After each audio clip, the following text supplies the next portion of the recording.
ഇന്ന് ഞാൻ ഉണ്ടാക്കുന്ന വെള്ളയപ്പത്തിൻ്റെ ഒരു റെസിപ്പിയാണ്. അതിനാദ്യം ഒരു കപ്പ് പച്ചരി കുതിർത്തത്, അതിലേക്ക് ഒരു 1/4 കപ്പ് തേങ്ങ ചിരവിയത്, അതിൻ്റെ കൂടെ ഒരു 1/4 കപ്പ് ചോറ്, 2 ടീസ്പൂൺ പഞ്ചസാര, മാവിന് ആവശ്യമായിട്ടുള്ള ഉപ്പ്, വെള്ളം ഇത്രയും ചേർത്തിട്ട് മാവ് നന്നായിട്ട് അരച്ചെടുക്കുക. ചോറിന് പകരം 1/4 കപ്പ് അവിൽ ചേർത്താലും മതി. ഇനി ഇതിൻ്റെ കൂടെ ഈ മാവിൽ തന്നെ ഒരു 1/4 ടീസ്പൂണിൽ താഴെ ഇൻസ്റ്റൻറ്റ് ഈസ്റ്റും കൂടെ ചേർത്ത് അരയ്ക്കുകയാണെന്നുണ്ടെങ്കിൽ നല്ല സോഫ്റ്റായിട്ട് ഒട്ടിപ്പിടിക്കാത്ത വെള്ളയപ്പം കിട്ടും. ഇനി ഈസ്റ്റ് ചേർക്കാൻ താല്പര്യമില്ലാത്തവർക്ക് മാവ് അരച്ചിട്ട് ഉണ്ടാക്കുന്നതിന് തൊട്ട് മുമ്പായിട്ട് ഒരു 1/4 ടീസ്പൂണിൽ താഴെ അപ്പസോഡ ചേർത്തിട്ട് അപ്പം ഉണ്ടാക്കിയെടുക്കാം. അപ്പോഴും ഇത് കിട്ടും.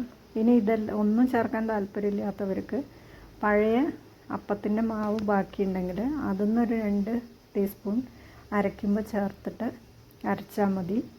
ഇനി അതല്ലാന്നുണ്ടെങ്കിൽ ഈ അരച്ച മാവൊന്ന് കപ്പി കാച്ചിയിട്ട് അത് ചേർത്താൽ മതി. ഇനി ഒരു ടിപ്പും കൂടെ ഉള്ളത്,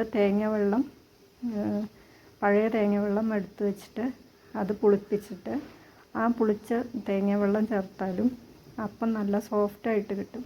ഇതിലേതാണോ താല്പര്യം വെച്ചാൽ അത് ചെയ്യും.